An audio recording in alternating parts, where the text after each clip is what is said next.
norte da Islândia, inverno de 904 d.C. Dentro de uma casa comprida selada, 40 guerreiros nórdicos formam um círculo em torno de algo que não deveria existir na sociedade viking. Um homem vestido com as vestes cerimoniais de uma velva, uma vidente feminina preparando-se para realizar magia Esther.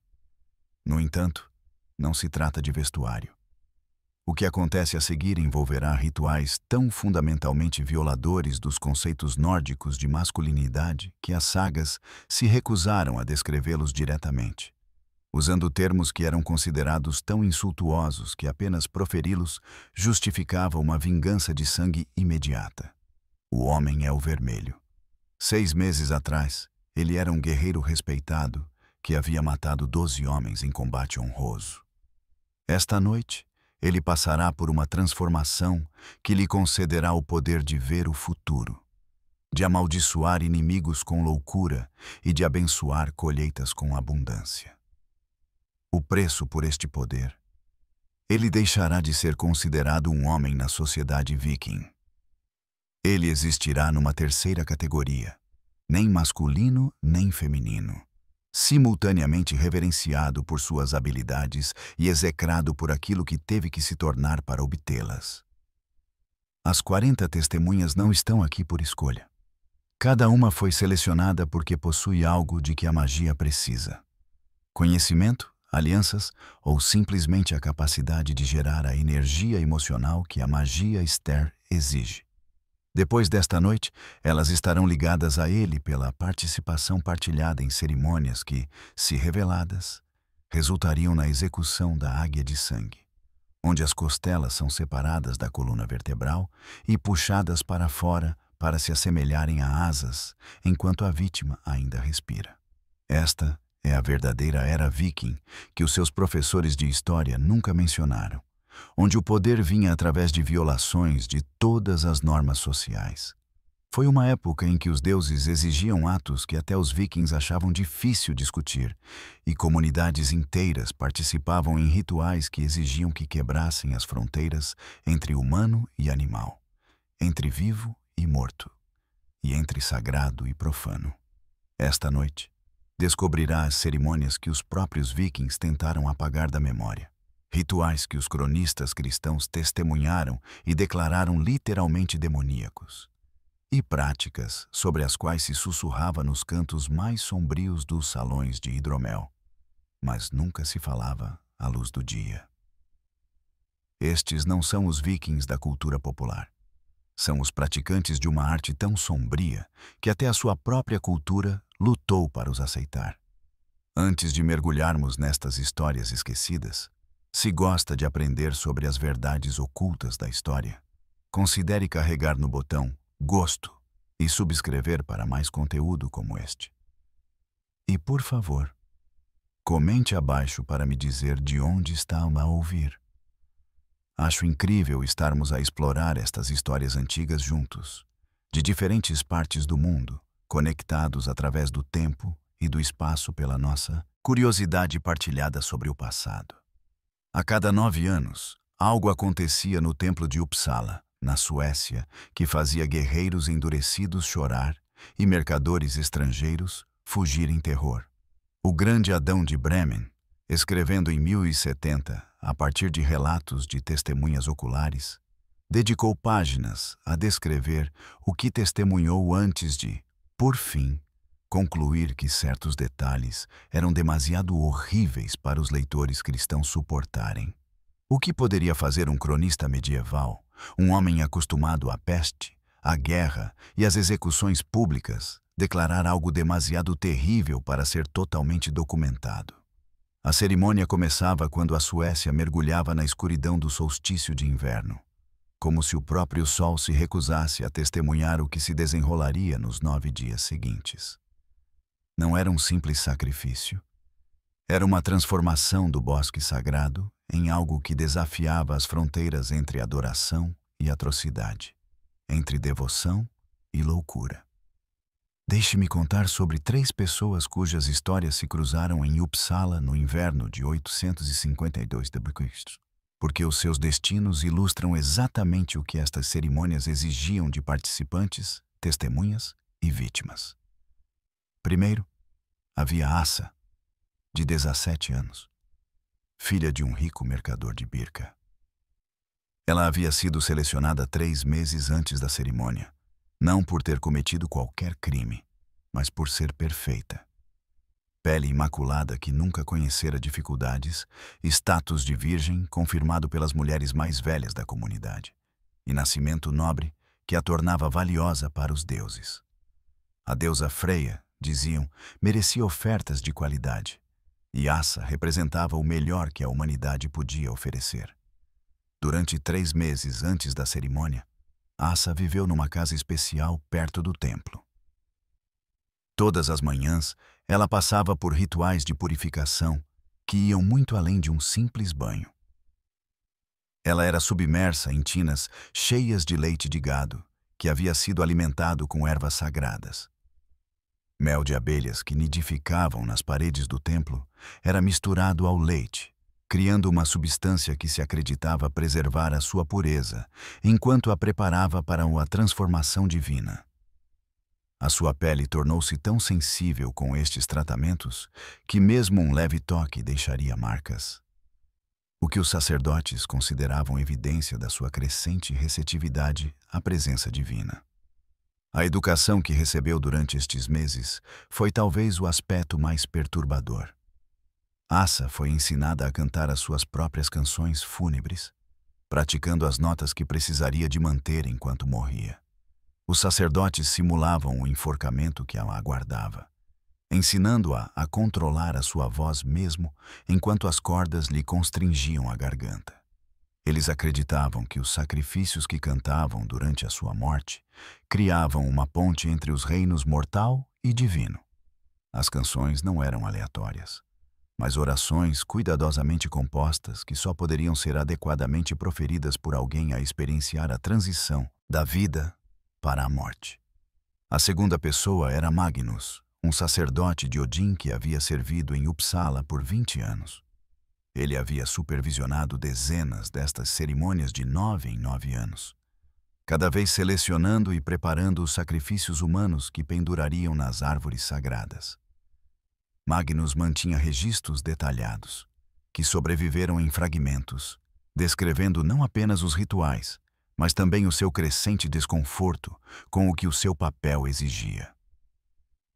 Por volta de 852, os seus escritos sugerem um homem a lutar com o peso do que havia feito ao serviço dos seus deuses. Magnus escreveu sobre o processo de seleção com um distanciamento clínico que mal ocultava o seu horror. Os sacrifícios humanos não eram escolhidos aleatoriamente. Cada deus exigia tipos específicos de oferendas. Odin exigia guerreiros que haviam demonstrado cobardia em batalha. O seu sacrifício, uma última chance de redenção. Thor exigia aqueles que haviam quebrado juramentos, a sua morte restaurando o equilíbrio cósmico. Freya queria os belos e inocentes, a sua pureza um presente para a deusa da fertilidade. O processo de seleção envolvia toda a comunidade a nomear candidatos, criando um sistema onde o sacrifício se tornava uma ferramenta para ajustar contas e eliminar rivais. A terceira pessoa era Erik, um mercador cristão da Dinamarca, que teve o infortúnio de chegar a Uppsala 3 dias após o início da cerimônia. O seu relato, preservado num mosteiro em França, para onde fugiu depois de escapar, oferece uma perspectiva de um forasteiro sobre rituais que os vikings haviam normalizado através de séculos de prática. As descrições de Erik são valiosas precisamente porque ele carecia do condicionamento cultural que permitia aos vikings testemunhar estas cerimônias sem colapso psicológico. Erik escreveu sobre entrar no bosque sagrado e encontrá-lo transformado em algo saído de um pesadelo. Cada árvore dava frutos de carne. Corpos humanos pendiam ao lado de cavalos, cães e outros animais, todos em diferentes estágios de decomposição. Os cadáveres mais frescos ainda se moviam ligeiramente com o vento, criando uma ilusão de vida. Os mais antigos haviam sido parcialmente consumidos por aves. apesar dos guardas estacionados para evitar que necrófagos roubassem carne sagrada. O cheiro, escreveu Eric, era indescritível. Uma mistura de decomposição, incenso e algo mais que ele só conseguia descrever como o próprio cheiro do mal. Mas eram os participantes vivos que mais perturbavam Eric. Ele descreveu multidões de vikings de pé debaixo dos corpos pendurados, com os braços erguidos em adoração, apanhando gotas de sangue e outros fluidos que caíam dos cadáveres. Pais levantavam os filhos para terem melhores vistas. Mulheres grávidas esfregavam as barrigas contra as árvores onde os sacrifícios pendiam, acreditando que isso transferiria bênçãos divinas para os seus fetos. Jovens casais copulavam sob os cadáveres, as suas uniões abençoadas pela presença daqueles que estavam a fazer a transição entre a vida e a morte. A cerimônia de enforcamento propriamente dita era coreografada com uma precisão que revelava séculos de refinamento. As vítimas não eram simplesmente enforcadas para morrer rapidamente. Eram posicionadas em alturas específicas calculadas para prolongar o processo de morte. Demasiado alto, e o pescoço partiria, terminando o sofrimento demasiado depressa. Demasiado baixo, e poderiam tocar o chão, profanando o sacrifício. A altura perfeita permitia-lhes mal alcançar a plataforma com os dedos esticados, criando uma situação em que podiam adiar a morte pelo esforço, mas nunca impedi-la. O enforcamento de Asa ocorreu no 5º dia da cerimônia. Ela caminhou até o bosque nua, exceto por uma coroa de visco e azevinho, plantas sagradas para Freya. A multidão abriu caminho enquanto ela passava, alguns estendendo a mão para a tocar, acreditando que a sua divindade já se manifestava. Ela subiu à plataforma que havia sido construída em torno de um carvalho antigo, uma árvore tão velha que os vikings acreditavam ter existido desde a criação do mundo. A corda usada era seda tingida de roxo com conchas esmagadas importadas de Bizâncio. Mesmo o instrumento da morte era luxuoso, condizente com um presente para a deusa. Enquanto posicionavam a corda em volta do pescoço de Asa, ela começou a cantar a canção da morte que havia praticado. A sua voz, inicialmente clara e forte, enfraqueceria gradualmente na hora seguinte, à medida que a corda lentamente lhe constringia a respiração. A transformação da sua voz de humana para algo de outro mundo era considerada o momento em que Freya aceitava o sacrifício. Enquanto Asa estava pendurada, lentamente estrangulando, os rituais secundários começaram. Sacerdotes aproximavam-se com lanças sagradas, não para matar, mas para criar pequenas feridas que sangrariam em padrões pelo seu corpo. O sangue era recolhido em tigelas feitas de crânios humanos, particularmente crânios de sacerdotes anteriores que haviam solicitado que os seus restos mortais fossem usados desta maneira. O sangue recolhido seria misturado com hidromel e consumido pelos sacerdotes, criando uma comunhão entre vivos e moribundos, mortal e divino. Magnus escreveu sobre o seu papel nestes rituais secundários com crescente angústia à medida que os anos passavam. Ele descreveu ter de realizar atos nas vítimas penduradas que só conseguia referir obliquamente, usando termos como abrir os canais sagrados e criar receptividade divina. Acreditava-se que estes atos, realizados enquanto as vítimas ainda viviam, facilitavam a transferência das suas almas para os deuses. Os escritos posteriores de Magnus sugerem um trauma profundo de décadas a realizar estes rituais, culminando no seu eventual desaparecimento dos registros de Uppsala. Enquanto isso, 8 outros humanos pendiam nas proximidades em várias fases de morte. Um sacerdote saxão capturado que havia tentado converter vikings ao cristianismo.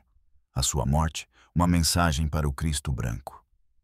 2 meninos gêmeos, não mais velhos que 10 anos, selecionados porque a sua aparência idêntica supostamente dobrava o poder do seu sacrifício.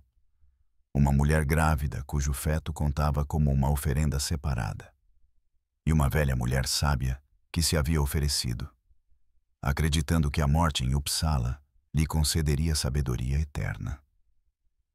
Cada sacrifício recebia tratamento específico enquanto morria. O sacerdote saxão teve a língua cortada para impedi-lo de invocar Cristo. Os meninos gêmeos foram posicionados para se encararem, forçados a assistir à morte lenta um do outro. A barriga da mulher grávida foi pintada com runas que supostamente transferiam a alma do bebê diretamente para Frigg, esposa de Odin. A velha mulher teve os olhos substituídos por pedras sagradas enquanto ainda vivia, transformando-a num cadáver vidente que profetizaria até que a respiração finalmente falhasse. O relato de Eric descreve o comportamento da multidão durante estas mortes com fascínio horrorizado. Eles aplaudiam quando as vítimas convulsavam, interpretando os espasmos como posse divina. Silenciavam quando as vítimas ficavam imóveis, acreditando que os deuses falavam através do silêncio.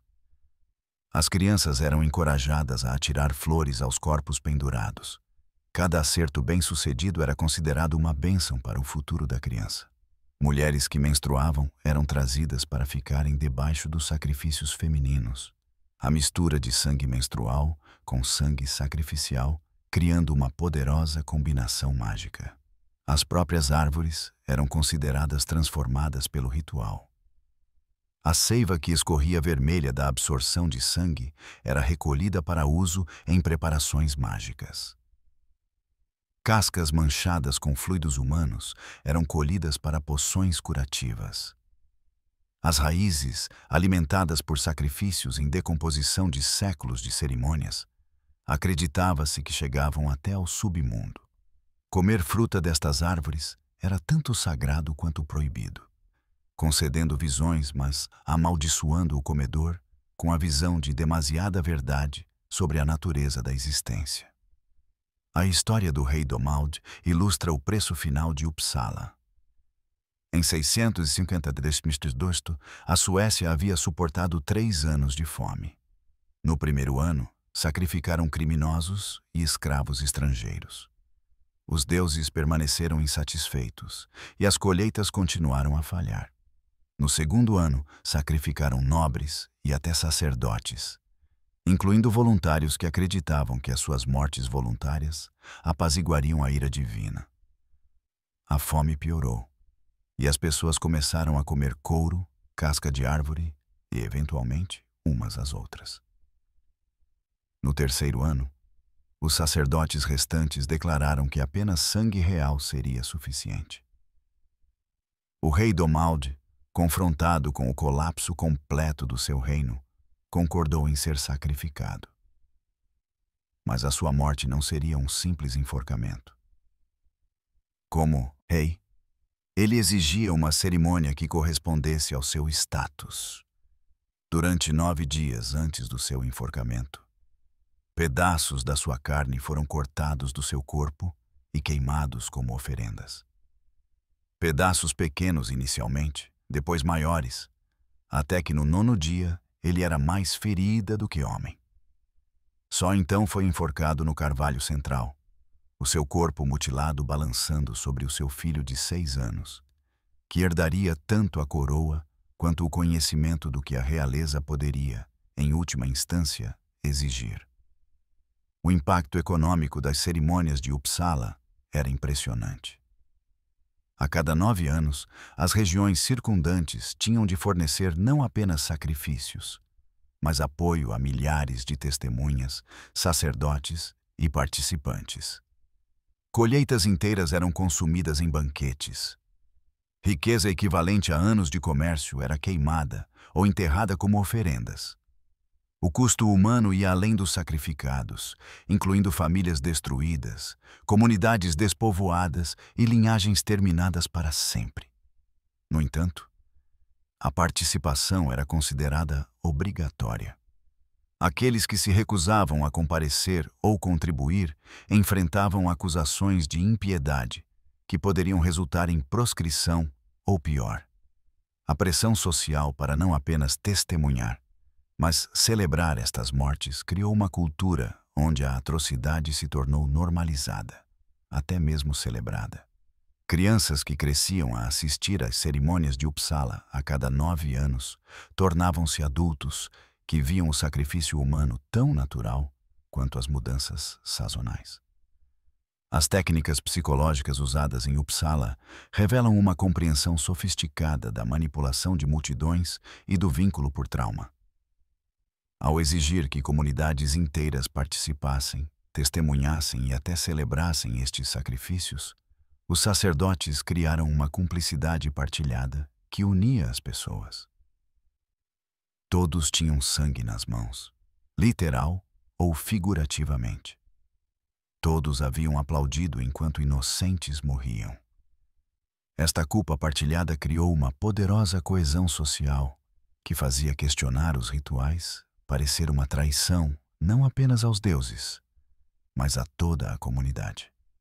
A transformação de Uppsala durante estas cerimônias ia além do físico.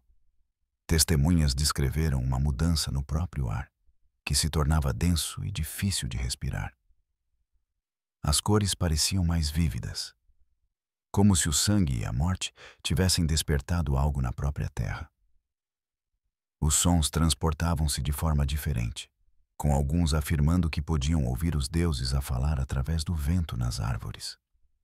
Se isto era uma alucinação em massa provocada pelo fumo de ervas queimadas, o impacto psicológico de testemunhar a morte em massa ou algo genuinamente sobrenatural permanece debatido.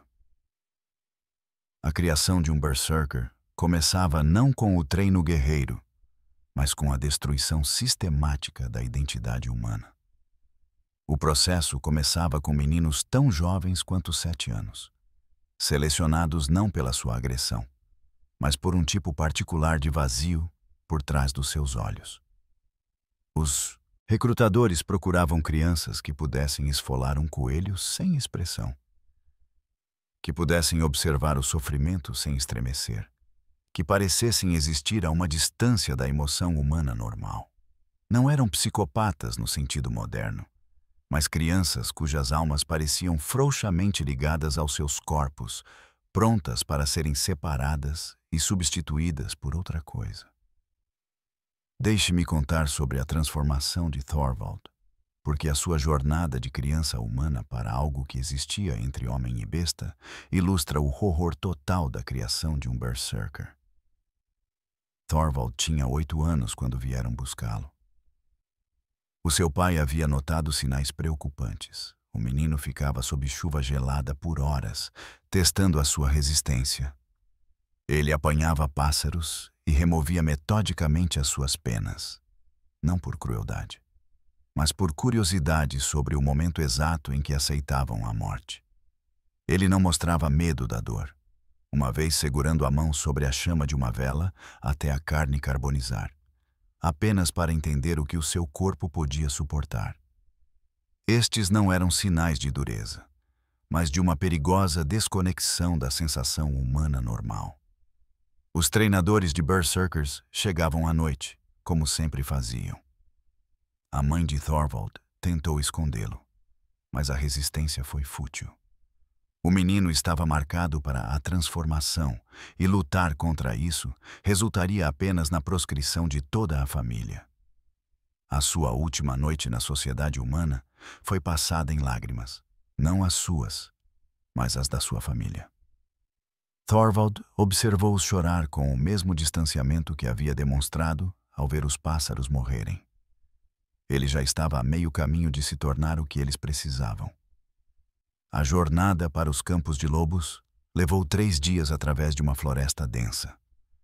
Estes campos estavam localizados em lugares que até caçadores experientes evitavam, não por medo de lobos, mas por medo do que poderiam testemunhar. A primeira lição começou imediatamente. Thorvald foi despojado de suas roupas e do seu nome. Ele seria chamado de Cria, até que conquistasse uma nova identidade através da transformação. As roupas foram queimadas à sua frente, uma destruição simbólica do seu passado humano.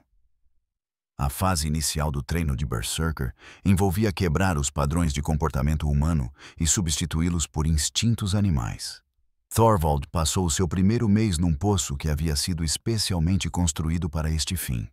Era profundo o suficiente para que ele não pudesse sair, estreito o suficiente para que não pudesse deitar-se, e escuro o suficiente para que dia e noite se tornassem sem sentido. Comida era atirada em intervalos irregulares. Carne crua, às vezes fresca, às vezes podre, às vezes ainda presa a animais vivos que ele tinha de matar no espaço confinado. A linguagem foi o primeiro traço humano a desaparecer. Se Thorvald falasse, o poço seria inundado com uma mistura de água e urina de lobo, até ele quase se afogar. Após a terceira inundação, ele parou de tentar falar. Após a 10ª, havia esquecido que a fala era algo de que alguma vez fora capaz. Os treinadores baixavam gravações de vocalizações de lobo para o poço, e Thorvald tinha de aprender a reproduzi-las perfeitamente. Um som errado significava sem comida. Um uivo correto significava carne, mas a transformação física era apenas o começo. A remodelação psicológica dos Berserkers envolvia técnicas que só seriam formalmente compreendidas séculos depois, quando a psicologia comportamental moderna as redescobriu. Usavam a dessensibilização sistemática para remover as respostas de medo. Thorvald seria exposto a estímulos cada vez mais intensos, enquanto em estados de relaxamento profundo, induzidos por técnicas específicas de respiração e um envenenamento leve, que criava estados dissociativos. Aranhas, depois cobras, depois lobos, depois guerreiros armados. No final, nada conseguiria desencadear uma resposta de medo. Usavam o condicionamento operante para criar novos padrões de comportamento. Ações violentas eram recompensadas com comida, conforto e, eventualmente, com substâncias químicas que desencadeavam respostas de prazer no cérebro. Comportamentos pacíficos eram punidos com dor, isolamento e privação das substâncias de que o seu corpo se tornara dependente. Em poucos meses, o sistema nervoso de Thorvald havia sido reprogramado para experienciar a violência como prazer e a paz como dor. A transformação química dos Berserkers envolvia substâncias que a ciência moderna só agora começa a compreender. A base era a Amanita muscaria, o cogumelo vermelho e branco com pintas que aparece em contos de fadas por uma boa razão. Mas os vikings haviam descoberto que as propriedades psicoativas do cogumelo podiam ser concentradas e refinadas através de um processo que parece impossível, mas que foi confirmado por análise química de resíduos encontrados em locais de treino de Berserkers. O processo funcionava assim.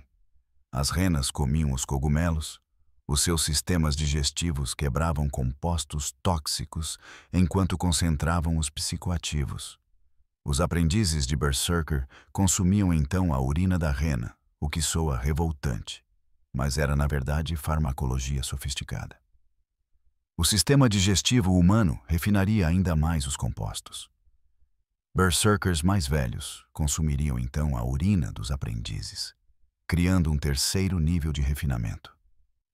Este fluido processado 3 vezes seria então dado de volta aos aprendizes, criando uma substância tão potente que uma única dose poderia alterar permanentemente a química cerebral. Os efeitos eram cumulativos e irreversíveis.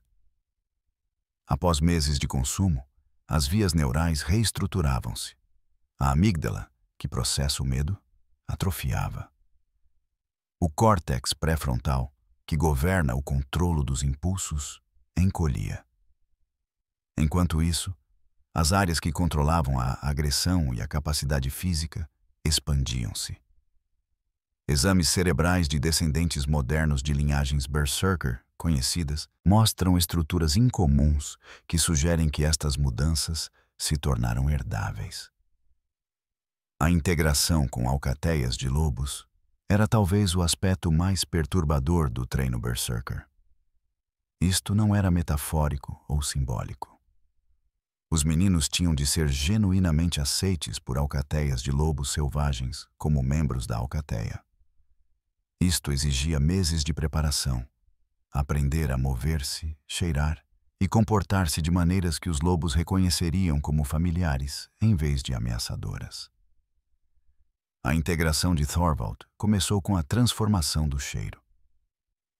Ele rolava diariamente em fezes e urina de lobo até que o seu cheiro humano fosse completamente mascarado. Ele comia a mesma dieta que os lobos: carne crua, órgãos e vegetação parcialmente digerida de estômagos de presas. O seu odor corporal mudou, tornando-se algo nem humano nem lobo, mas compatível com ambos. Quando finalmente introduzido a uma alcateia, ele teve de demonstrar submissão completa, expondo a garganta e a barriga, permitindo ser mordido e montado sem resistência. Viver com uma alcateia exigia o reforço constante da sua posição como membro mais baixo. Ele comia por último, recebendo apenas restos depois de cada lobo ter comido. Dormia na periferia, exposto ao frio e a predadores.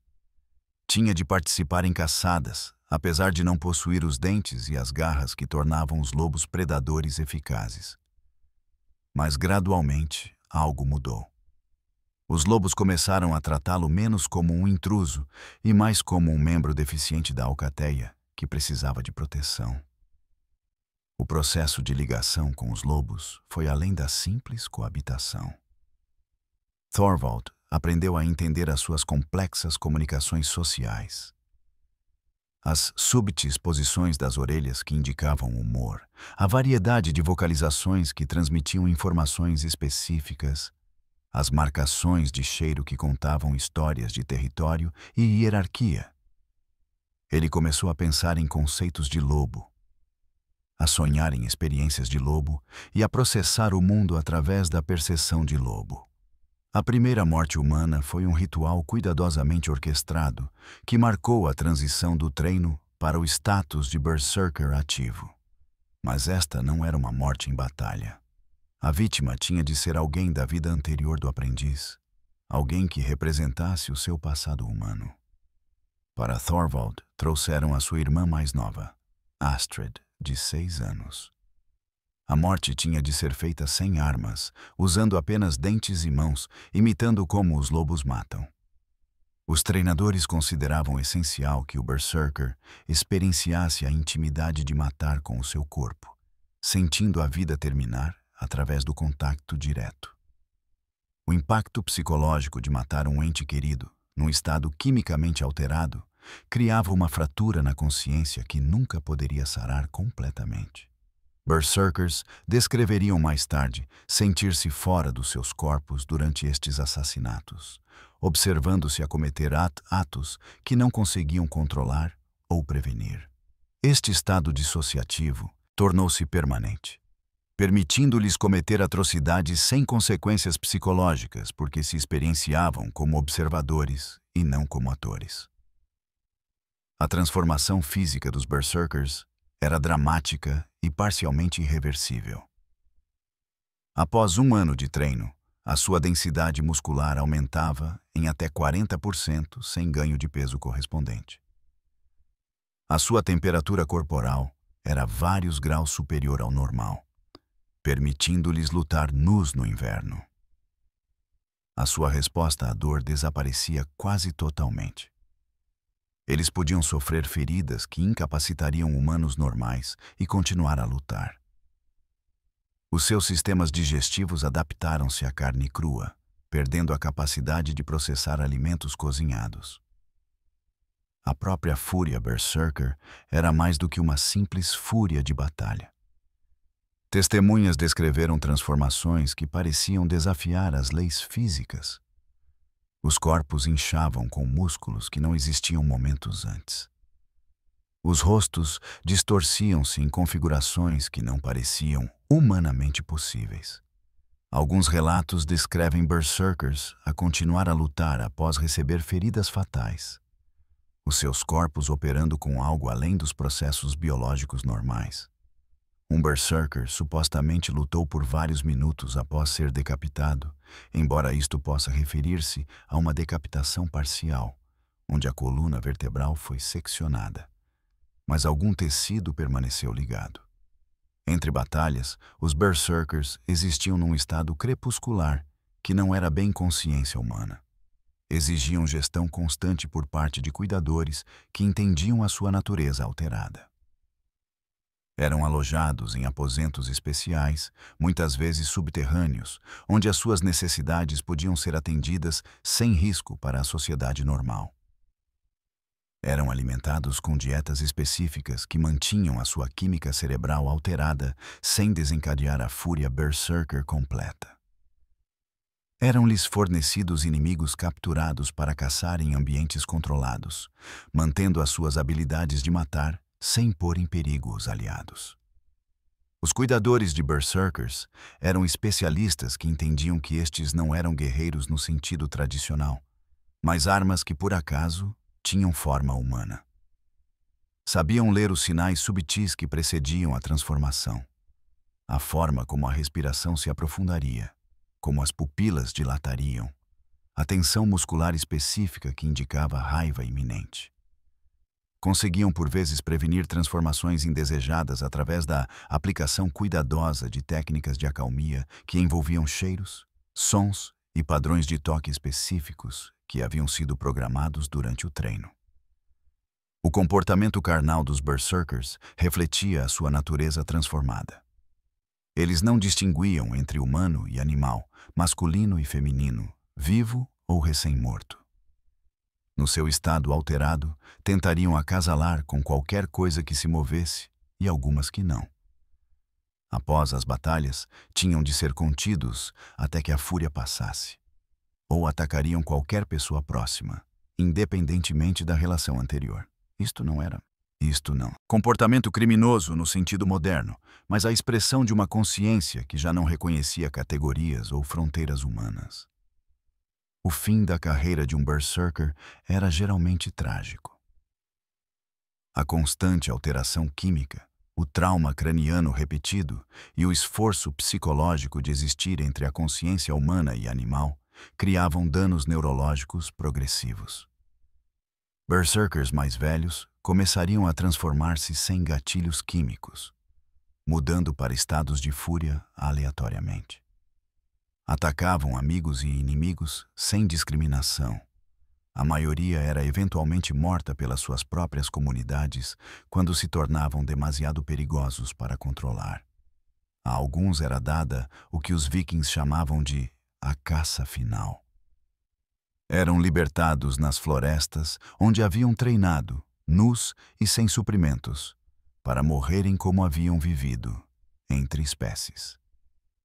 Se as alcateias de lobos com as quais haviam vivido os aceitassem de volta, poderiam sobreviver por meses ou anos como membros da alcateia. Se não, morreriam sozinhos, não pertencendo nem à sociedade humana, nem à animal. Os seus corpos, se encontrados, seriam queimados em vez de receberem um enterro adequado, os seus espíritos considerados demasiado perigosos para qualquer pós-vida que envolvesse outras almas.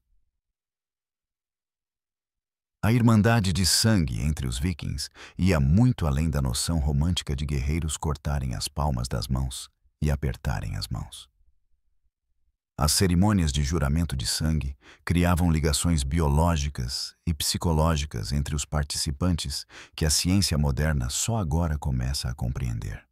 Estes rituais fundiam a consciência individual numa consciência coletiva, destruíam fronteiras pessoais e criavam grupos de guerreiros que funcionavam como organismos únicos com múltiplos corpos. O relato mais completo de uma cerimônia de juramento de sangue vem da saga Orkney-Inga, que descreve como o Jarl Ragnvald e 11 dos seus capitães se vincularam antes da sua incursão a Bizâncio em 1015. A descrição é clínica nos seus detalhes, sugerindo que o autor ou testemunhou a cerimônia ou entrevistou participantes. O que revela é um processo que transformou 12 indivíduos em algo que transcendia a conexão humana normal. A preparação para as cerimônias de juramento de sangue começava com meses de antecedência. Cada participante tinha de atingir um estado de pureza física e mental que ia além da simples saúde. Jejuavam por períodos prolongados, quebrando o jejum apenas com alimentos específicos que se acreditava afinarem o sangue e aumentassem a sua potência mágica. Abstiam-se de contato sexual, permitindo que o que os vikings chamavam de força vital se acumulasse nos seus corpos. Passavam por rituais de purificação que envolviam cabanas de suor, banhos de gelo e o consumo de ervas levemente tóxicas que supostamente limpavam as impurezas do sangue e da consciência. O local para as cerimônias de juramento de sangue era escolhido com extremo cuidado. Precisava de ser um lugar de poder, geralmente onde a violência tinha ocorrido, onde as fronteiras entre os mundos eram consideradas tênues. Campos de batalha, onde muitos haviam morrido, eram preferidos. Locais de execução eram aceitáveis. Lugares onde assassinatos tinham ocorrido eram particularmente valorizados. Acreditava-se que o sangue derramado de violência anterior havia preparado o terreno para o trabalho mágico que ligaria os juradores. O momento importava tanto quanto o local. Os juramentos de sangue eram idealmente feitos durante períodos liminais, quando as regras normais eram suspensas. Amanhecer e anoitecer eram escolhas comuns. Os momentos de transição sazonal, equinócios e solstícios, eram considerados particularmente poderosos. Alguns grupos esperavam por alinhamentos astronômicos específicos, acreditando que forças cósmicas fortaleceriam os seus laços. A lua cheia era evitada, pois o seu poder era considerado demasiado caótico para a magia. Para a magia precisa da ligação de sangue. Na noite do juramento de Ragnvald, os 12 homens reuniram-se num bosque onde uma execução em massa havia ocorrido anos antes. Haviam jejuado por 3 dias, bebendo apenas água misturada com pequenas quantidades de cogumelos venenosos que criavam um estado de consciência elevada e limites do ego reduzidos. Chegaram nus, tendo se despojado de todos os símbolos de identidade individual. Os seus corpos foram pintados com runas, usando uma mistura das suas próprias fezes, urina e sangue menstrual de mulheres que haviam contribuído para o ritual. A cerimônia começou com a criação de um espaço sagrado. Os homens formaram um círculo e, nos pontos cardeais, colocaram objetos de poder. Armas que haviam matado inimigos, ossos de antepassados, terra dos seus locais de nascimento e, o mais importante, um crânio que serviria como recipiente para o seu sangue misturado. Este crânio havia sido especialmente preparado, revestido com prata e inscrito com runas que descreviam as consequências da quebra do juramento. Havia pertencido a um jurador anterior, a sua cabeça tomada como um aviso para as gerações futuras. Cada homem teve então de fornecer sangue de locais específicos do seu corpo, cada corte representando diferentes aspectos do juramento. Sangue da testa representava pensamentos e lealdade da mente. Sangue de sobre o coração representava laços emocionais e coragem. Sangue da mão da espada representava violência partilhada e defesa mútua.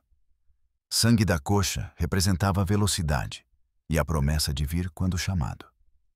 E sangue dos genitais representava a partilha de força vital e fertilidade, a promessa de que os filhos de um seriam protegidos por todos. A quantidade de sangue retirada era precisamente medida. Demasiado pouco, e o laço seria fraco. Demasiado, e os participantes poderiam morrer antes da cerimônia ser concluída. O sangue era recolhido na tigela de crânio, onde se misturava com outras substâncias que realçavam as suas propriedades vinculativas.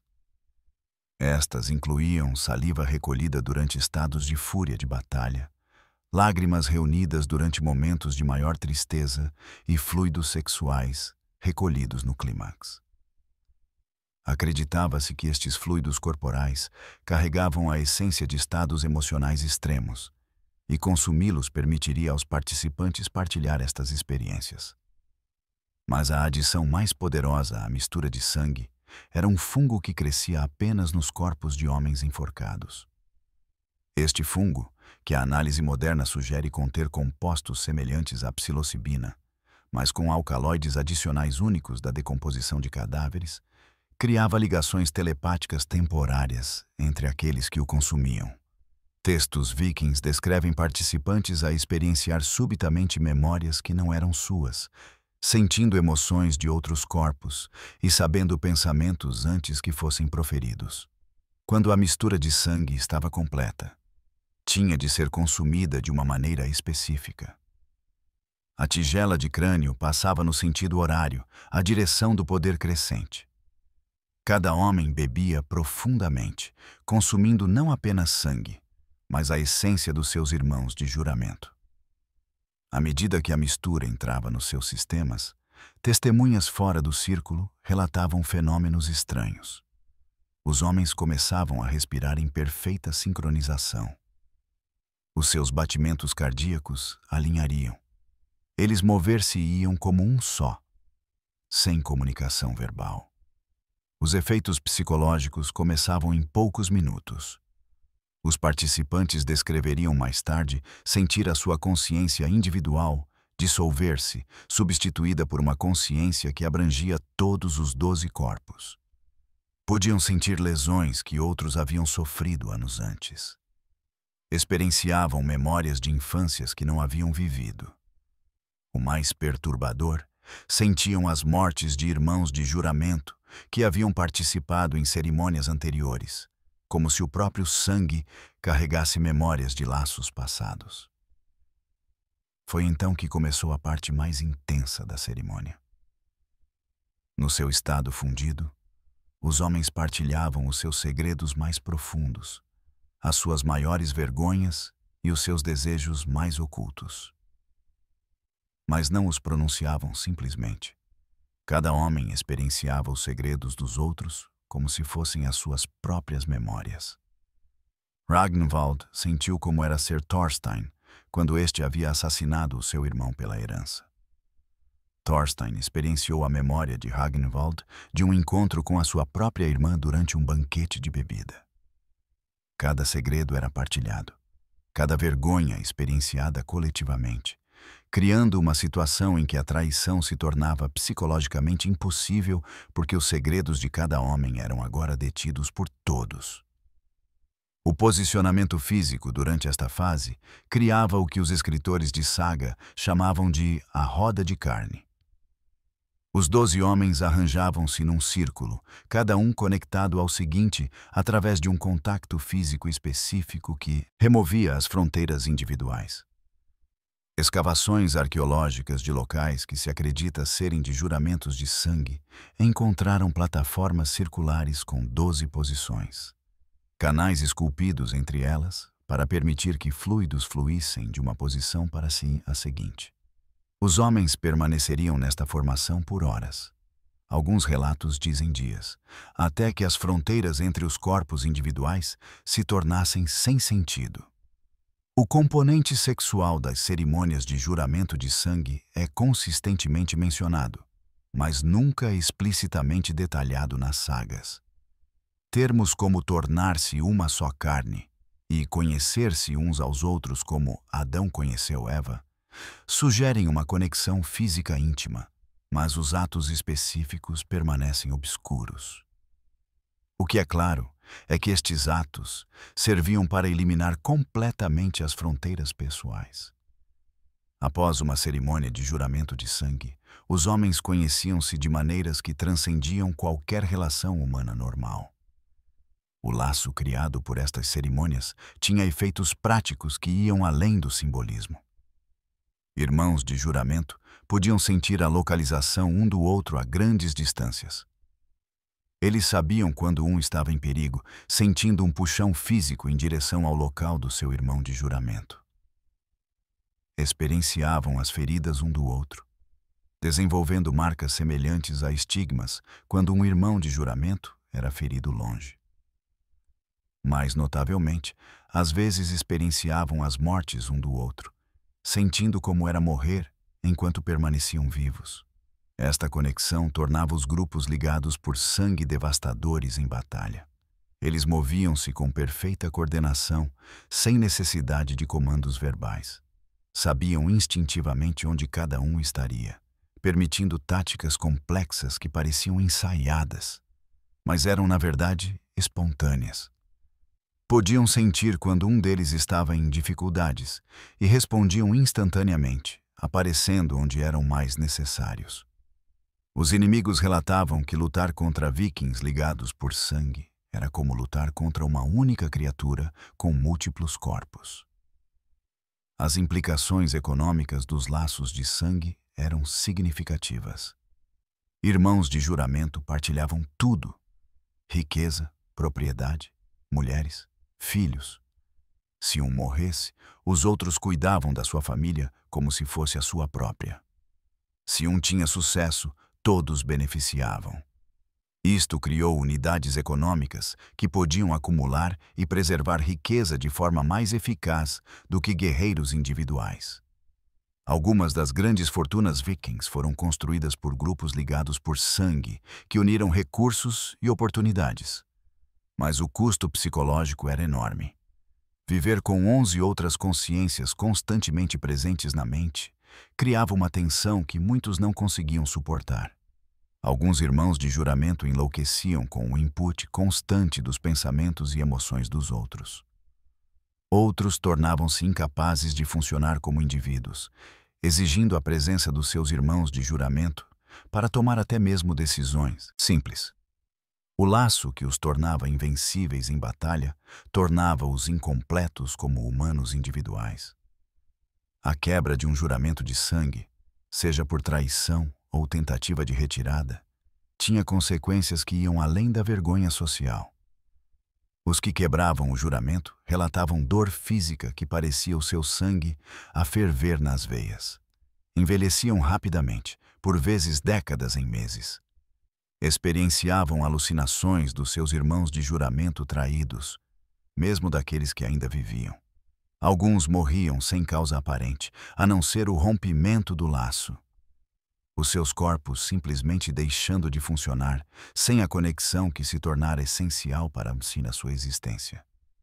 Quando os guerreiros ligados por sangue morriam, os sobreviventes experienciavam a morte como se fosse a sua própria. Sentiam a espada a entrar na carne, o fôlego a deixar os pulmões, a consciência a desvanecer-se no nada. Esta experiência de morte, enquanto permaneciam vivos, mudou-os fundamentalmente.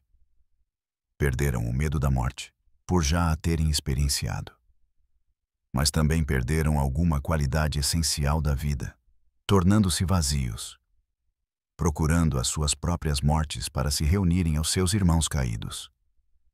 O grupo de Ragnvald teve sucesso na sua incursão a Bizâncio, acumulando riquezas que os tornaram todos ricos além da imaginação. Mas, em 5 anos, todos os 12 estavam mortos. 3 morreram numa única batalha, e os outros 9 experienciaram as suas mortes tão intensamente que colapsaram no campo de batalha, indefesos enquanto sentiam as suas próprias gargantas a serem cortadas, os seus próprios órgãos a falharem. Os 9 sobreviventes nunca mais foram os mesmos, tendo experienciado a morte 3 vezes enquanto permaneciam vivos. Tornaram-se cada vez mais imprudentes, procurando a morte para se reunirem aos seus irmãos caídos. No espaço de 1 ano, todos estavam mortos. Alguns em batalha, alguns por suicídio, alguns simplesmente por se recusarem a continuar a viver. A conexão entre o sucesso agrícola e a sexualidade humana era fundamental para a cosmologia viking. Acreditavam que a energia sexual humana podia ser transferida para a terra, que a fertilidade das mulheres podia ser partilhada com os campos e que a potência dos homens podia fortalecer as colheitas. Estas não eram conexões metafóricas, mas operações mágicas literais que exigiam rituais específicos, muitos dos quais desafiavam todas as fronteiras de comportamento aceitável, mesmo na sociedade viking. O ritual de fertilidade mais documentado era o casamento do campo anual, que ocorria durante a sementeira da primavera em toda a Escandinávia. Esta cerimônia exigia que casais recém-casados consumassem as suas uniões publicamente em sulcos recém-arados, enquanto toda a comunidade observava e participava. Mas para entender por que os vikings consideravam isto essencial, em vez de pervertido, precisamos de entender a sua concessão de fertilidade como uma força que podia ser direcionada, amplificada e transferida através da ação humana. A preparação para os casamentos do campo começava com a seleção de casais. Nem todo o casal casado era adequado. Os casais precisavam de ser jovens, saudáveis e, preferencialmente, já comprovadamente férteis através da gravidez. Passavam por rituais de purificação, que incluíam jejum, banhos em nascentes sagradas e consumo de alimentos que se acreditava aumentassem a potência sexual. Na noite anterior à cerimônia, seriam separados, construindo uma tensão sexual que seria libertada no solo. O próprio campo exigia preparação além de uma simples lavoura. Os sulcos seriam dispostos em padrões que supostamente canalizavam energia sexual para a terra. Oferendas seriam enterradas nos pontos cardeais. Os órgãos sexuais de animais sacrificados, sangue menstrual misturado com sêmen e, ocasionalmente, os corpos de crianças que haviam morrido naturalmente, a sua força vital potencial entregue à terra. O campo seria marcado com postes encimados por representações esculpidas de falos, assinalando-o como um espaço sagrado onde as regras sociais normais eram suspensas. Na manhã da cerimônia de sementeira, toda a comunidade reunia-se na beira do campo. Músicos tocavam tambores e trombetes em ritmos que supostamente correspondiam ao batimento cardíaco da terra. Sacerdotes queimavam ervas que criavam fumo, que se acreditava levar as orações a Freyr e Freya, os deuses gêmeos da fertilidade. A multidão começava a entoar frases simples e repetitivas que criavam uma atmosfera hipnótica, onde a consciência individual começava a fundir-se na experiência coletiva. Os casais entravam no campo nus, exceto por coroas de hastes de grãos da colheita anterior, conectando a fertilidade passada e futura. Eles percorriam os limites do campo, as mulheres espalhando sementes, enquanto os homens as seguiam com falos de madeira que usariam para prensar as sementes na terra. Este ritual preliminar era simbólico, mas essencial, estabelecendo o campo como um espaço onde a fertilidade humana e agrícola se fundiriam. Depois veio a consumação propriamente dita. Cada casal posicionava-se num sulco, a mulher por baixo em contato direto com o solo, o homem por cima. A multidão aplaudia e cantava, as suas vozes cobrindo quaisquer sons de desconforto ou embaraço dos casais. O ato tinha de ser concluído até o clímax, com o homem a retirar-se no último momento para dividir a sua semente entre a mulher e a terra. Esta divisão era crucial. Dar tudo a um humano ou ao solo desequilibraria a magia. Mas os casais eram apenas o começo. Depois de terminarem, outros membros da comunidade adicionavam as suas próprias contribuições. Homens masturbavam-se no campo, o seu sêmen misturando-se com o grão plantado. Mulheres que menstruavam agachavam-se sobre os sulcos, o seu sangue alimentando a terra. Mulheres grávidas deitavam-se nos sulcos, as suas barrigas pressionadas contra o solo, transferindo força vital do feto para o campo. Até as crianças participavam, cuspindo nos sulcos, adicionando à sua saliva a mistura de fluidos que supostamente asseguraria uma colheita abundante. Os idosos tinham um papel especial nos rituais de fertilidade. Acreditava-se que aqueles que haviam passado da idade reprodutiva acumulavam energia sexual que podia ser libertada de uma só vez. Homens idosos eram estimulados por mulheres mais jovens até atingirem a ereção, depois ejaculavam no campo, a sua potência de uma vida dada às colheitas. Mulheres idosas eram penetradas com falos de madeira esculpidos de hastes de grãos do ano anterior, os seus corpos servindo como condutos entre as colheitas passadas e futuras. Animais eram integrados em rituais de fertilidade de maneiras que iam além do sacrifício. O grande ritual do cavalo, registrado em múltiplas fontes, envolvia um garanhão branco que seria alimentado com afrodisíacos e trazido para o campo num estado de extrema excitação. Uma mulher, geralmente uma sacerdotisa de Freia, posicionava-se para receber a semente do cavalo, embora a penetração real fosse evitada através de posicionamento cuidadoso e barreiras. O cavalo seria estimulado até o clímax, o seu sêmen recolhido e misturado com sementes de grão antes da sementeira. Isto não era bestialidade no sentido moderno, mas uma operação mágica, onde o cavalo servia como um vaso para a potência divina de Freia. A tradição do bebé de grão representava o aspecto mais sombrio da magia da fertilidade. Uma criança seria concebida durante a cerimônia de sementeira da primavera, os pais escolhidos pela sua perfeição física e fertilidade comprovada. A mãe seria monitorizada durante toda a gravidez, alimentada com comidas especiais e mantida afastada de qualquer contato com a morte ou violência que pudesse contaminar a criança. O bebê nasceria durante a colheita, celebrado pela comunidade como a personificação da fertilidade do campo. Mas o destino desta criança estava selado desde a conceção. Depois de viver por exatamente 1 ano, experienciando um ciclo agrícola completo, a criança seria devolvida à terra durante a próxima estação de sementeira. O sacrifício era ritualizado. A criança recebia leite de papoila para garantir uma morte pacífica. Depois era enterrada viva no centro do campo, enquanto ainda dormia. Os pais cobriam o seu próprio filho com terra, provando o seu compromisso com a colheita acima do apego pessoal. Os choros da criança vindos do subsolo eram interpretados como a terra a despertar para um novo crescimento. Comunidades que praticavam o sacrifício de bebê de grão relatavam colheitas consistentemente melhores nos campos onde as crianças eram enterradas.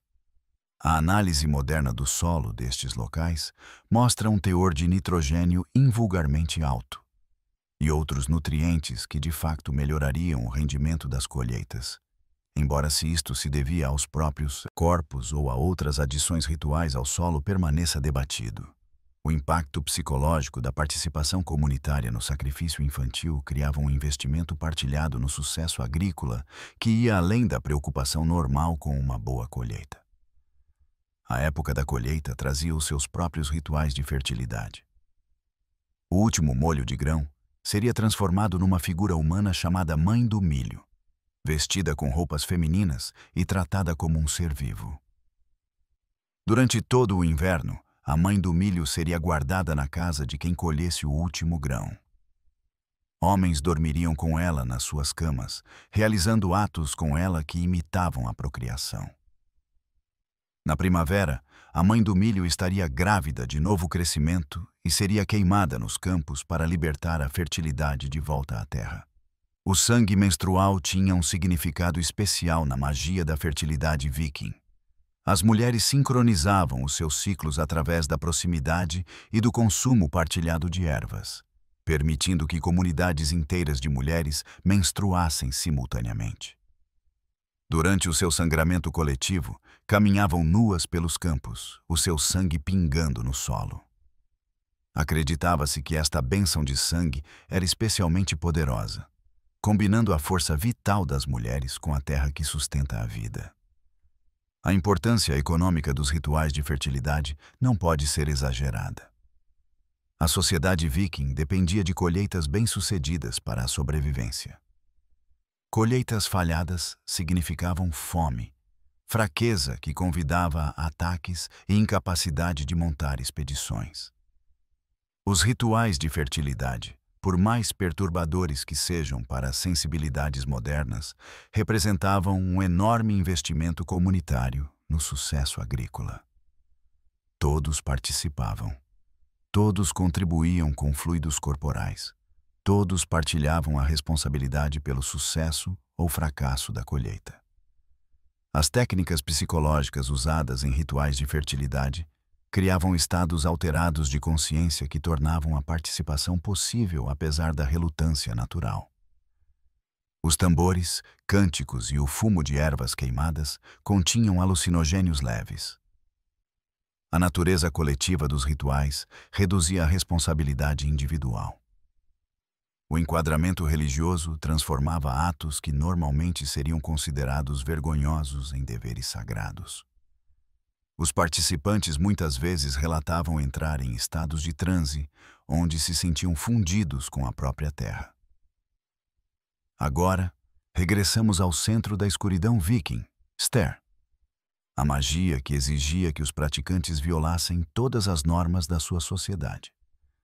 A palavra em si era perigosa. Chamar alguém de homem Ster, um homem que pratica Ster, era um insulto tão grave que justificava legalmente uma retaliação letal imediata. No entanto, Ster era também a magia mais poderosa do mundo nórdico, capaz de profecia, controlo do clima, cura, maldição e comunicação com os mortos. O preço por este poder era uma transformação completa de identidade, especialmente para os homens que escolhiam praticá-la. Para entender Sither, devemos entender o conceito nórdico de gênero e sexualidade na sua relação com o poder. Os vikings acreditavam que ser penetrado, seja física ou simbolicamente, alterava fundamentalmente a natureza de uma pessoa. Para as mulheres, isto era considerado natural e não diminuía a sua identidade essencial. Para os homens, era uma transformação tão profunda que deixavam de ser homens em qualquer sentido significativo. Tornavam-se outra coisa, não femininos, mas uma terceira categoria que os vikings reconheciam, mas desprezavam. O treino para se tornar um praticante de Ster começava com a quebra sistemática das fronteiras de gênero. Aprendizes masculinos eram forçados a usar roupas femininas durante meses, até que se moverem com roupas masculinas se tornasse desconfortável. Eram ensinados a falar em registros mais altos, a andar com andares femininos e a gesticular de maneiras que os vikings codificavam como femininas.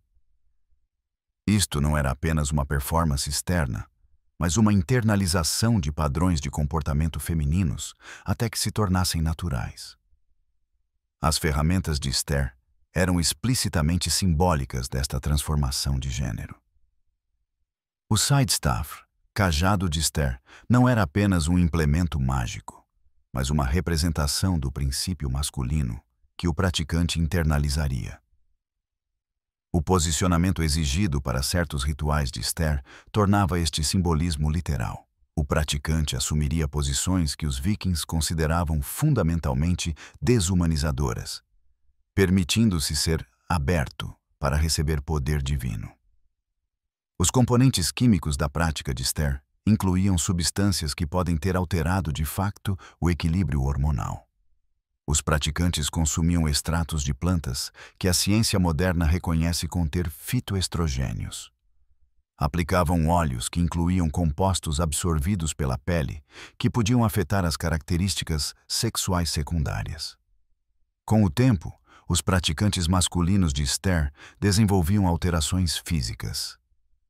Redistribuição da gordura corporal, alterações nos padrões de pelos corporais, amolecimento das feições.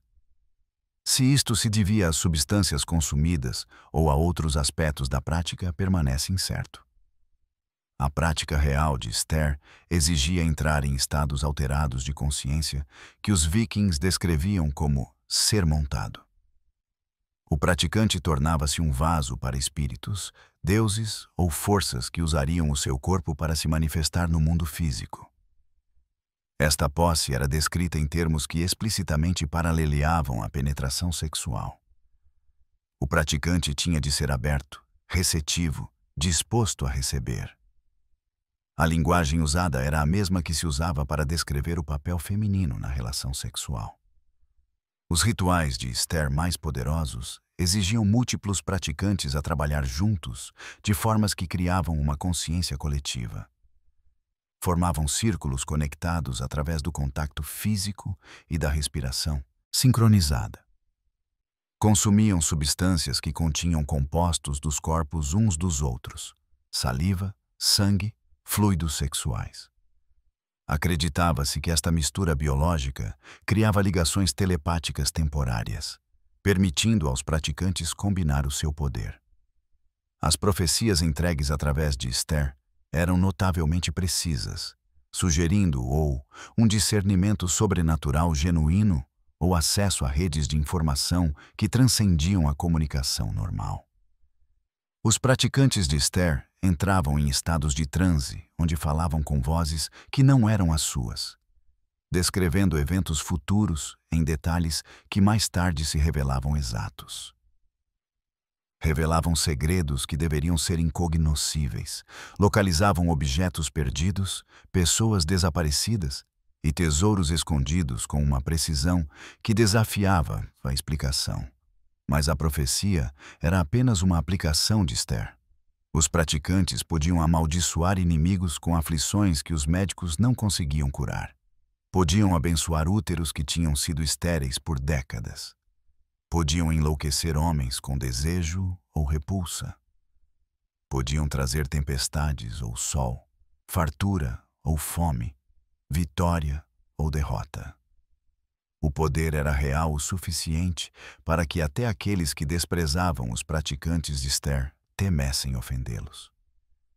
A posição social dos praticantes de Esther era paradoxal. Eram simultaneamente essenciais e desprezados, poderosos e marginalizados, temidos e ridicularizados. Viviam nas margens da sociedade, em espaços liminais entre os assentamentos. Eram chamados em tempos de crise, mas evitados durante a vida normal. Acumulavam riqueza através dos seus serviços, mas nunca a podiam usar para alcançar um status tradicional.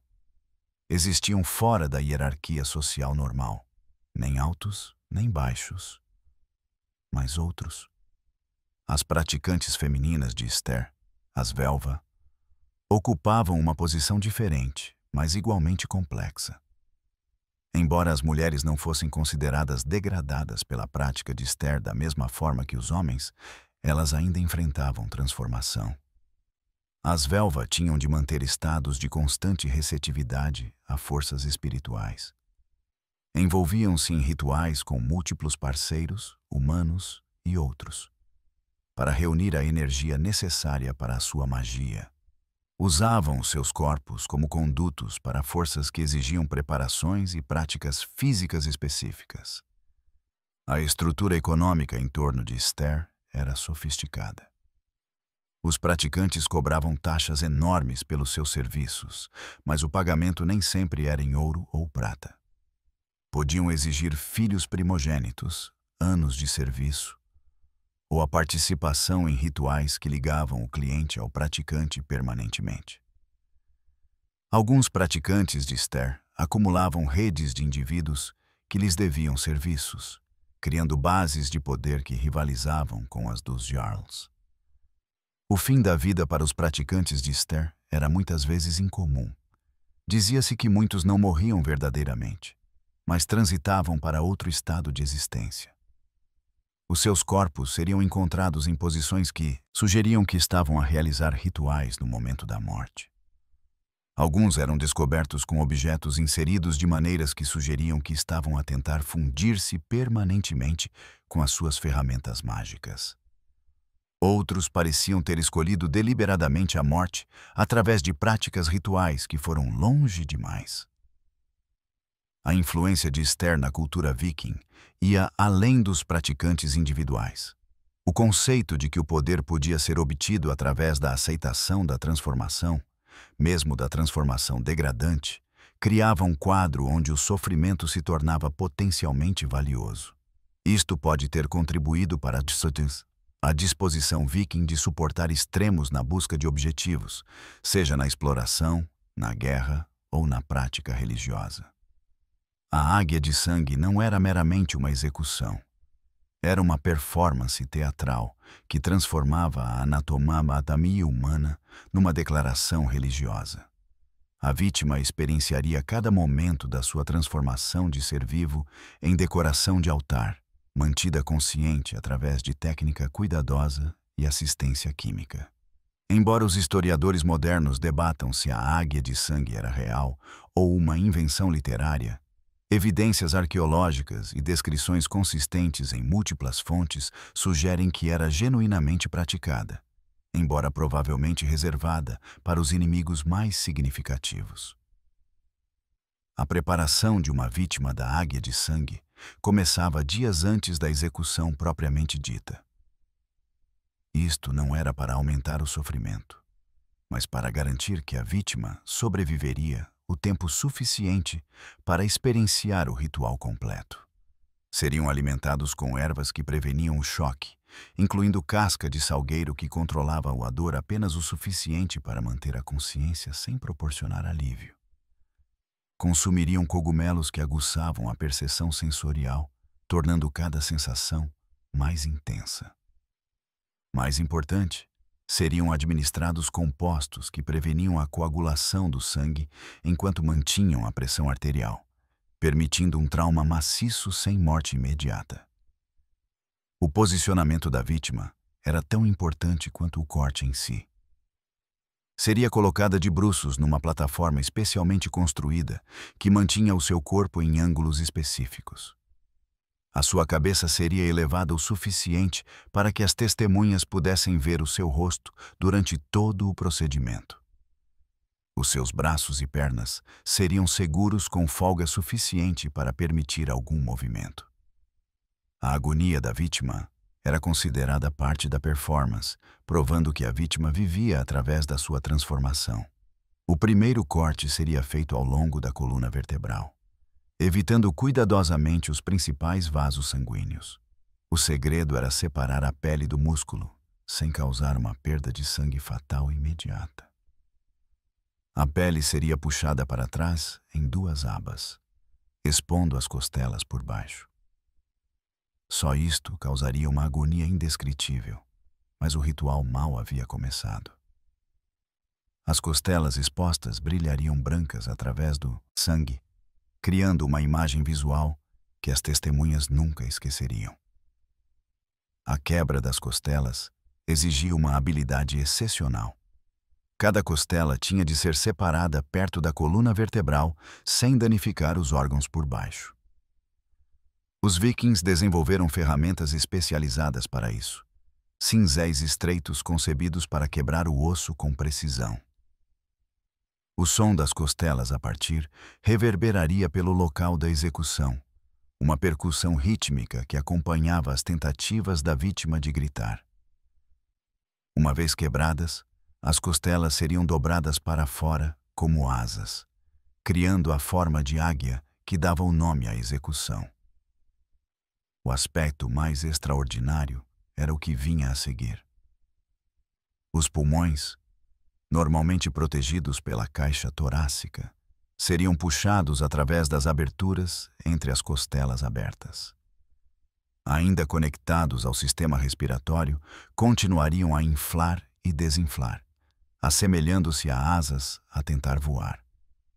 O efeito visual, tecido pulmonar rosa, movendo-se contra osso branco e músculo vermelho, criava uma imagem que transcendia a simples execução para algo que se aproximava da arte.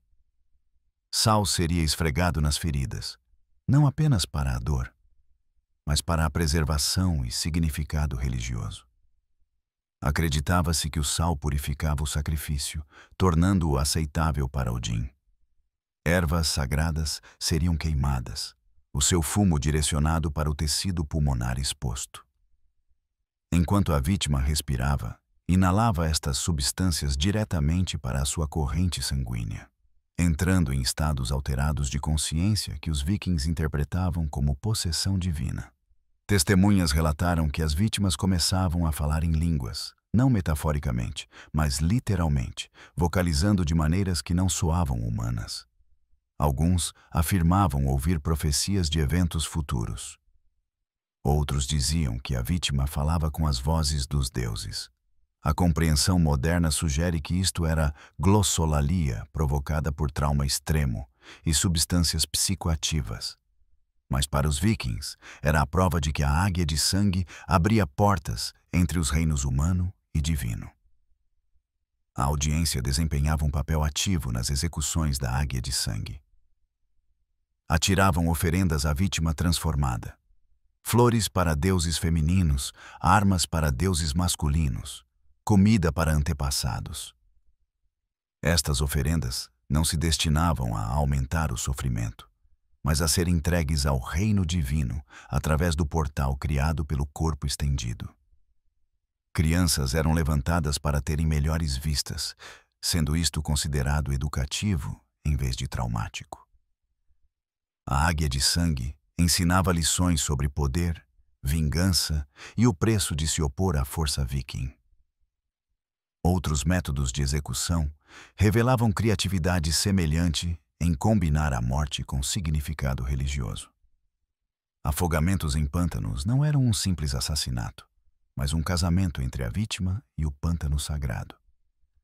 A vítima seria pesada com pedras colocadas em locais específicos, boca, ânus, genitais, que manteriam o corpo posicionado corretamente enquanto afundava. Os pântanos preservariam estes corpos perfeitamente, criando galerias de criminosos executados visíveis através da água escura por séculos. A execução da caminhada para Valhalla envolvia forçar as vítimas a lutar batalhas cada vez mais impossíveis até a morte. Começariam a lutar contra um guerreiro, depois 2, depois 3. Sem descanso entre as batalhas, as lutas continuavam até que a vítima morresse de ferimentos ou exaustão. Esta execução era reservada para guerreiros inimigos que haviam demonstrado coragem excepcional. A morte prolongada era considerada uma honra que poderia valer-lhes um lugar em Valhalla, apesar de serem inimigos. As execuções por queima envolviam mais do que uma simples imolação. As vítimas seriam revestidas com diferentes substâncias dependendo dos seus crimes. Os quebra-juramentos seriam cobertos com alcatrão que queimava lentamente. Violadores seriam revestidos com gordura animal que queimava quente e rapidamente. Ladrões teriam seus bens roubados derretidos na sua pele antes de o fogo ser aceso. O tipo de queima comunicava-lhe a natureza do crime a todas as testemunhas. A execução de casamento da árvore envolvia pendurar vítimas em árvores sagradas, mas não pelo pescoço. Eram suspensos por ganchos através das costas, ombros ou coxas, posições que lhes permitiam viver por dias. Eram alimentados, tendo comida forçada nas suas bocas, e água era derramada sobre eles durante a chuva. A morte lenta era considerada um casamento entre a vítima e a árvore, a sua força vital transferindo-se gradualmente para a madeira. A crença de que os humanos podiam transformar-se em animais não era metafórica para os vikings. Eles desenvolveram rituais elaborados concebidos para facilitar a transformação real, ou pelo menos estados de consciência tão alterados que os participantes se experienciavam como animais. Estes cultos de metamorfose iam além dos famosos berserkers, para incluir guerreiros-lobo, guerreiros javali e até místicos corvo que alegavam deixar os seus corpos e viajar como pássaros. Os Ulfhednar, guerreiros-lobo distintos dos berserkers, passavam por iniciações que exigiam integração completa com alcateias de lobos reais. Os meninos selecionados para este caminho seriam abandonados em florestas durante o inverno, nus e sem ferramentas, exceto uma única faca. Para sobreviver, tinham de ser aceites por lobos, não metaforicamente, mas literalmente adotados por alcateias. Isso exigia uma transformação de comportamento, cheiro e consciência que ia além da mera mímica, para algo que se aproximava de uma mudança real de espécie. O processo de obter aceitação dos lobos começava com a transformação do cheiro. Os meninos rolavam em excrementos e urina de lobo até que o seu cheiro humano estivesse completamente mascarado. Comiam a mesma dieta que os lobos, carne crua, órgãos e a vegetação parcialmente digerida, encontrada nos estômagos das presas. Ao longo das semanas, o seu odor corporal mudava, tornando-se algo nem humano nem lobo, mas compatível com os sistemas de reconhecimento da alcateia. A transformação psicológica era ainda mais profunda. Os meninos tinham de aprender a pensar em conceitos de lobo, a sonhar em experiências de lobo e a processar o mundo através da percepção de lobo. Isto exigia não apenas observação, mas imersão completa na consciência de lobo. Aprenderiam as complexas comunicações sociais dos lobos, as posições subtis das orelhas, os movimentos da cauda, as vocalizações e as marcações de cheiro que transmitiam informações específicas. Começavam a processar esta informação automaticamente, respondendo às comunicações dos lobos sem pensamento consciente. O aprimoramento químico da metamorfose envolvia compostos que a ciência moderna só agora começa a compreender. Além dos famosos cogumelos, os metamorfos consumiam glândulas de vários animais, acreditando que isso transferiria características animais. Comiam cérebros de lobo para astúcia, cor,